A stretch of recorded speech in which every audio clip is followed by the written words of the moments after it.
Hello guys! Welcome back to my channel. So guys, this is your guest Mama Sigrid channel, a faith healer, also a tarot reader. So ngayong hapon na to, talakayin natin, no? This is something very exciting, guys. Kumbaga, this reading is something from Saldico and of course for Orly Gutesa. Right? So, alamin natin anong energy at anong mahagilap natin sa kanila.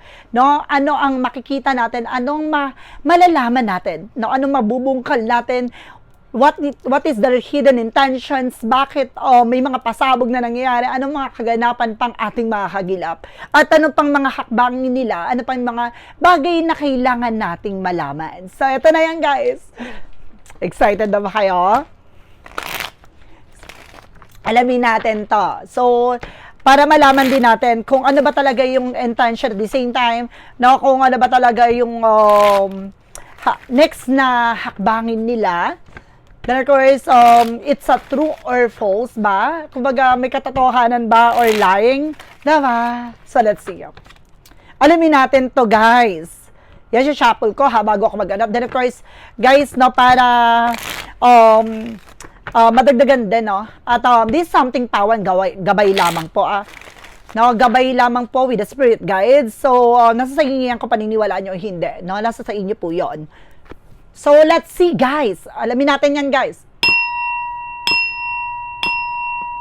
Angel Spirit, please give me information po. Ano kayang energy? Ano kayang mahagilap natin sa kanila?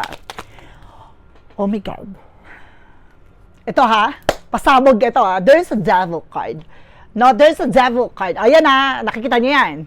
Na there's a devil card. Yung pinabahagi dito na there's something hidden intention with a black intention. Na parang may masamang intention. No, there's something in issue. No, may problema. Bagay na maaaring nagdadala sa kanila, no, na para magbigay ng mga information na to. So, bagay na parang merong nag-uudyok. Pero alamin natin to with a hidden intention, with the devil card. So, there's something a devil, something a black, toxic, and negative. No? Kumbaga, ibig sabihin talaga, may negative silang energy. So, with the Four of Wands by Homecoming Family Gathering. So, it means, no, with the Saldico. So, it means, nandito naman siguro si Orly Gutesa. So, konektado na nandito siya sa Pilipinas. If ever na sa Pilipinas siya, may chance na umuwi siya. Or maaaring ito naman si Saldico, uuwi talaga siya sa Pilipinas. Now, there's the Four of Wands. Homecoming Family Gathering. Let's see. Dadalo siya talaga sa event, no? So, let's see. Additional messages. And of course, the same time, there's something, the Moon card. Oh, revelations, no? Mayroon pa silang i-reveal. Not yet, there's more. So, ibig sabihin, meron pa silang bagay talaga na pasabog na kailangan paghandaan. Kung ano man yung bagay na to. With the High Priestess. Ayan na, sinasabi ko kanina nakikita sa baraha. Baba ko lang na light ang ating camera. Para sabihin, it's something na na wala tayong dyan. It's not bias, okay? And of course, there's something, the High Priestess, guys. The High Priestess is something in hidden intention and hidden enemies, no? There's something na parang may nakatago sa likod nito. Ganun. Kahit i-search nyo pa. No? Kung kayo ay, may alam niya, guys, meron akong nababasa na meron daw tarot reader na nanonood sa akin, na of course, sinabi niya na iba daw yung pagbasa ko sa baraha. Oh my God. No, gusto mo turuan pa kita. Guys, there's something a Chariot card. Now, there's something in the action and movement. Magkakaroon ng changes. No, ibig sabihin dito, what is the hidden intention na maaaring ma-reveal dito? No, at the same time, parating talaga, no? May darating. Ibig sabihin nito, may mga pagbabago pang darating dito. Let's see what is additional messages. And there's a Five of Cups. Oh, maaring na-disappoint, pagsisisihan. There's a regret or this is some disappointment. Ibig sabihin na-disappoint sila sa nangyari. Oh my God. And there's an Eight of Wands. Ibig sabihin dito, no, itong pahayag, no, itong pahayag or sinabi nilang information with the messages with the Eight of Wands, kumbaga wala talagang batayan. No, talagang, alam mo yung kapag hindi talaga totoo ang kanilang nilalathala at sinasabi at nilayag, no, hindi talaga mag-work. Diba? With the Five of Cups, something disappointment and something regret. Oh, pagsisisihan nila to ha. Ibig sabihin ngayon pa lang, nag-ano na. Now, what is the Devil card? Alamin natin. The Devil card represent with the Lovers. So, ibig sabihin dito, ang pinaka-hidden intention dito, or pinaka-hidden agenda ang mag-asawa, there is the Lovers. No, may mag-asawa. No, maaaring meron ditong related about sa magkarelasyon or mag-asawa. Let's see. What is the Four of Wands? The Four of Wands represent with the Five of Wands. So, kumbaga kung uuwi ito, mag-ingat lang kasi there's a complication. No, parang may humarang o humadlang na para umuwi ito. No, parang may tututol. No, para hindi sila umuwi. No, parang merong, kumbaga, mag-aano sa kanila, nagko-control. Na, oh, wag kang umuwi, ganito, ganyan. Oh, alam na. What is the Moon card? The Moon card something. Oh, ito ha. Ito, papakita ko lang ulit ha. With the Moon card and the Seven of Swords. No? What is the Moon card? Paliwanag ko, ang the Moon card something revelation. No, bagay na marireveal. Ang alin? Ang kasinungalingan. Ibig sabihin, it's a flop. Kasinungalingan lang po ang kanilang inilalathala. Diba? Ang kanilang sinasabi. Grabe ha. Talagang pinipinpoint ng ating barap. Very good. And this is the High Priestess, represented with a higher find. No? Ibig sabihin dito, ang pinaka-hidden agenda dito is something religious. No, the High Priestess, something religious factor. May kinalaman about sa relihiyon. Ayan ha. Kahit alamin nyo pa. Huwag kayong ano dyan. No, there's a High Priestess, something in hidden intention. That because of this religious, no? And this something, oh my God, ibig sabihin, kaya itong may pasabog na ganito ay tungkol sa rally. Pinagsabay. Para alin? No, para mabulabog, no, ang buong Pilipinas, no, sa kanilang pasabog. Which is flop naman. Diba? Kumbaga, hindi siya nag-work. No? Ang mga naniniwala dyan, yung mga taong alam mong, diba? Kumbaga, kung alam mo na yon, kung sino yon. This is the Queen of Pentacles. Now, this is something, guys, no, na parang may nagbayad sa kanila with a chariot card. Now, with the chariot card, there's something in action. May gumawa ng action dito. At babae ang nagbayad sa kanila. No, babae. Babae ang nagbayad. There's something, the Eight of Wands, because the Five of Cups. Okay, let's see. With the Eight of Wands and the Five of Cups, there's a Six of Pentacles. No, ibig sabihin nito, pagbabayaran. No? Kumbaga, ano man yung impormasyon na nila, kumbaga sinabi nila, no, there's something na pagbabayaran nila. Nakita mo yan? There's a balance. Makakamit yung justice. No? At kung ano man yung bagay na kanilang ibinigay, ano man yung bagay na sinabi sa nila, no, ay yung bagay na mangyayari sa kanila. So, it means, no, kumbaga magkakalaglagan din sila at the end of the time. So, kumapit, maraming revelation. No, it's not yet over. So, ibig sabihin, hindi pa tapos sa totoong eksena. Nasa exciting part pa lang tayo. Let's see what is additional messages with the Devil. And there's something, the Lovers. Ayan ah. And there's a Two Pentacles. Ibig sabihin nito, no? There's a Devil and the Lovers. Represent with the Two Pentacles. May nagpapaikot. Pinapaikot. No, ibig sabihin nito, there's something control. Mapapansin niyo yan. No? Sa lahat ng bagay na sasabihin ng dalawa, kumbaga wala sa puso, wala sa kanila yung, kumbaga mapapansin mo yung taong nagsasalita na alam mong hindi nila alam ang kanilang sinasabi. Oh, di ba? And of course, this is something, the Knight of Cups. No, this is something, an offer. Sabi na, may offer na paparating. No, mayroong invitations na paparating sa kanila, pero merong tututulungan lang. So, maraming mga invitation na para umuwi sila, gato ganyan, pero hindi pa rin mangyayari. Parang si Saldi ko, kasi siya yung uuwi dito. Para pakita dito, na parang may humahad lang or tututol sa kanya dito. Let's see, what is additional messages with the Moon card because the Seven of Swords. Representativity of Wands, no? Kumbaga, there's something revelation, di ba? There's something revealed with the moon card. And there's a seven of swords, something cheating, lying. So, hindi kumbaga, yung revelation na sinabi nila, walang katotohanan. And there's something that you want. No, may hinihintay sila. May hinihintay pa silang, kumbaga, informations, no? Kumbaga, alamin pa, no? Parang gusto pa nila malaman kung ano yung naging impact ng ginawa nila. So, bago sila gumawa po ulit ng action. Ibig sabihin nito ha, na kailangan wala silang makuha ng informasyon. No, with the other side. No? So, kumbaga sa ibang kampo. Kailangan, kumbaga, mangangapa sila. Kailangan mangapa sila. Wala silang dapat makuha ng informasyon para, kumbaga, itong tao na to, ito sila, no? Kumbaga, hinahanda sila, no? Parang bagay na, para mailabas ulit, no? Kung ano man yung bagay na kanilang pasabog ulit. No? Pero there's a flop na talagang sinasabi dito na, no, kumbaga, lahat ng yun ay kasinungalingan at hindi magtatagumpay. Let's see. There's a high priestess and a hierophant. Ang galing ng barahan natin, no? Talagang tinutumbok. And there's a judgment. Ito ha. Oh my God, grabe. Thank you, Lord. Thank you, Ama. Grabe talaga. And this is something the high priestess for hidden agenda or hidden enemies. And this is the hierophant, something religious factor. And there's a judgment. Oh my God. Oh my God, meron ako na sense dito guys, no? Yung pinaka-hidden intention nila, no? Ay para pabagsakin, no? At ang pinaka-kinalaman dito ay may religious. Pero wag kang, wag kayong, dahil there's a judgment. No, parang mayroong, parang may hustisya. Or parang there's a judgment na parang may yung, kumbaga, kabayaran. Parang gano'n, may something eh. May nasense ako na parang, kumbaga yung ginawa nila, no, maaaring pagbabayaran nila.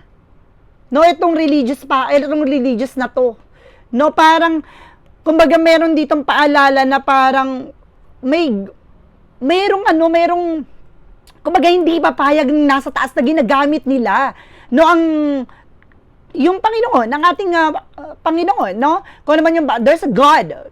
Kumbaga magkakaiba kasi tayo na pinaniniwalaan, depende kung si anong relihiyon nyo. Pero pinapakita dito, no, na parang, oh my God, no, talagang bagay na, magigising ang lahat sa katotohanan. No? Let's see.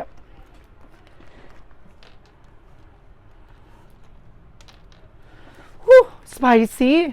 Let's see what is that chariot because the Queen of Pentacles. There is something guys with the Emperor. No, this is something guys na parang meron silang kumbaga sinusunod. No, there's something na parang kumbaga kumbaga sinusunod, no, na tao with the chariot card, no, kumbaga itong tao na to nag-take ng action, itong babae na to, no, gumawa ng actions para yung dalawa na to ay makontrol niya. So ibig sabihin may hidden intentions yon with the Emperor, no, parang meron talagang control, meron silang kumbaga nagko-control sa kanila, no, lalaki ay babae nagbayad at lalaki ang nagko-control, no. Let's see what is additional messages tayo. With the 8 of Wands and the 5 of Cups, and the 6 of Pentacles. And there's a Four of Cups and the Fool card. No, bagay na naguguluhan na sila ngayon. No, parang hindi na sila nagtitiwala. So ngayon na parang, kumbaga babaligtad ang sitwasyon. No, babaligtad na kayo na parang maguguluhan sila. Kasi, kumbaga, makukonfuse na sila sa lahat na nangyayari ngayon. There's the Fool card. Now, with the leap of faith, no, with the power of God, may mga bagay dito na talagang sasagutin na, no?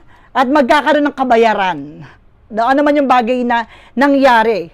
So, about dito sa dalawa na to, no, parang may nagbibigay, no, may nagko-control sa kanila at pagsisisihan nila to kung ano man yung bagay na kanilang ginawa. Now, so let's see what is additional dito with the messages. Ano pa yung next eksena nito, no? Oh my God, grabe. Ano pa yung next plan? No? Ito yung rally, no? Itong rally na to ng November 16, 17, 18, no? Related ba sila sa mangyayaring, no? May kinalaman, o may mga magaganap pa ba na related sa kanila ngayong rally? Let's see. There's an 8 of Pentacles and the Page of Swords and there's the World. It means, no, parang, kumbaga, inaaral pa nila. No? Ibig sabihin dito, kumbaga, nakafocus muna sila sa information. Kumbaga, maraming bagay pa silang inaalam or tinutuklas na para, kumbaga, mas perfecto yung kanilang mga plano with the world. No, lalo-lalo na to, merong the world talaga. Alam mo guys, may konektado talaga sa ibang bansa. There's something the world. Nakikita niyo yan? Na talagang merong taong, kumbaga, nagpagawa ng eksena na to, na kontrolado talaga. So, let's see. Magtatagumpay ba sila?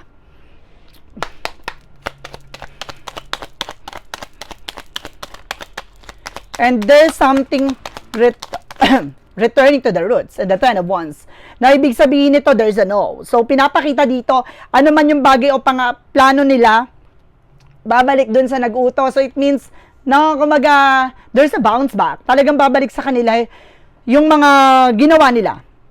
And there's a Knight of Pentacles. Nakita mo yan? Meron silang iniingatan. No, meron silang pinoproteksyonan dito. And there's a Ten of Wands. No, kumaga, naiipit na sila, mabigat na eh. Mabigat na yung mga sitwasyon eh. At itong bagay na ito magpapabigat sa eksena nila. Na may pinoproteksyonan sila. Oh my God, may nasense ako ha? Parang may hawak na family related. No, parang merong panakot sa kanila. No, parang merong, kaya sila nagsalita ng ganon, ay merong, kumbaga, blackmail. Something like that. May nasense ako na ganon eh. Na parang merong pananakot, ganon, na with their families. Oh my God. So, kaya nagkaroon ng ganon, kumbaga may iniingatan sila. No, kaya sila nagsalita ng ganon, mabigat man sa kalooban nila, pero kailangan nilang gawin kasi, na parang merong malalim, no, na hugot. Malalaman nyo yan, guys. Let's see what is additional messages pa tayo. Ano pang mensahe ang malalaman natin tungkol sa dalawang to? No? For Saldico muna tayo. For Saldico, anong ganap po, Angel Spirit, ang ating mahagilap? There's something a Queen of Cups and the Death card. Uy! Kay Saldico ha. May babae dito. No, na mag-uutos na para patumbahin siya. No, and this something, the Ace of Swords. No? Parang may kumbaga, ito yung bagay na to, parang ito yung utak ng eksena. Siya yung pinaka-utak. Para hindi matuloy, no, yung ano man yung bagay na sasabihin nito at the end of the time, nitong tao na to, ni Saldico, uunahan na siya with the Death card. Oh, my God, spicy. Nakakatakot. Nakakaloka. So, let's see. Pagdating naman tayo, no, kay Orly Gutesa, anong eksena niya?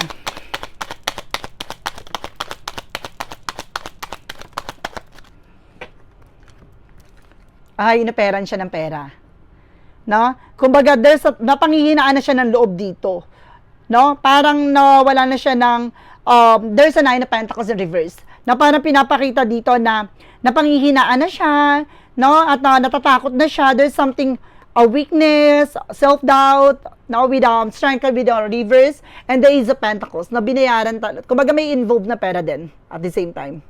Na binayaran siya. Okay? So, let's see. Ano pang kaganapan sa buhay nitong dalawang to na ang ating mahahagilap? Ano ang intention nila sa mga susunod na eksena? Well, ang hirap mag-questions, guys, no? Kasi kumbaga, hindi ako nakapag-prefer ng mga questions regarding sa kanila. Pero, kasi biglang pumasok sa intuition ko na nai-reading ko tong dalawang to para may bagay na parang ipaalala sa ating mga manonood na may gabay na alam na yung magiging eksena nila. And there's something, the Hermit card. Ibig sabihin dito, no? Ibig sabihin dito, sa eksena nitong dalawang to, no, malalantad. There's a spiritual enlightenment, no? Talaga may bagay na magliliwanag, no? Kumbaga, itong tao na to ang magbibigay ng, lalaki ha, ang lalaki na to ang magbibigay ng klarifikasyon tungkol sa dalawang to. No? Ang magbibigay ng totoong kumbaga, connection nilang dalawa. No? Kumbaga, may lalaki kasi na involved dito, nasa posisyon, no? Nasa posisyon tong tao na to, na parang pumuprotekta sa dalawang to, at nagbibigay ng parang instruction, no? Lalaki siya. Nakita niya, there's a King of Cups, ha? No? There's something instructions, okay? So, let's see what is additional messages na tayo with the spirit guides. Gabay na tayo, guys. Spicy, guys. Diba? Grabe. For synchronicities tayo. Dalawa lang, ay, with a shadow worker, because what lies beneath, ang kailangan natin sa kanya. No, ngayon, no, there's a gentleness, so nagiging mahinahon sila ngayon, para nagiging kalmado sila, and there's something of fortune. Nasa kapalaran nila yan. No, kumbaga nakaadya na talaga ang mangyayari sa kanila. No, wala nang makakahadlang or wala nang makatutot. Naka-line up talaga na. No? Let's see what is additional messages tayo for what lies beneath we hear the future. Ay, shadow work muna. From the shadow work muna. Natatakpan ba ang ating baraha? Sorry guys, ang dami nating cards For clarification to kaya ako maraming cards, no, na nagde-defines ng mga informations regarding dito sa reading. Para ba magtagpi-tagpi, ganon. And there's something as shadow alchemy, empowerment and revert. Turn shadow into gold by shifting your awareness. Na bagay na parang magkakaroon ng lakas ng loob sila dito, no, para maitama ano man yung bagay na kanilang pagkakamali. No, parang mas lalo silang mas magiging maingat na ngayon. So there's a what lies beneath we hear the future. Shadow alchemy, what is a shadow? So it means the shadow is something anino, no? Na parang kailangan nilang kumbaga gamayan, no? Yung mga bagay na nagbibigay takot sa kanila. So let's see. What is the what lies beneath? Oh my God! Oh my God! Grabe! Sinasabi talaga! Ang pinaka-hidden intention, what lies beneath we hear the future. No, ang pinaka-nakatago dito is to destroy. No, to destroy. There's a pack up. So there's a broken. No, para sirain talaga. No, there's a destroyed. Gusto ko pang isa pa, ha? Isa pa.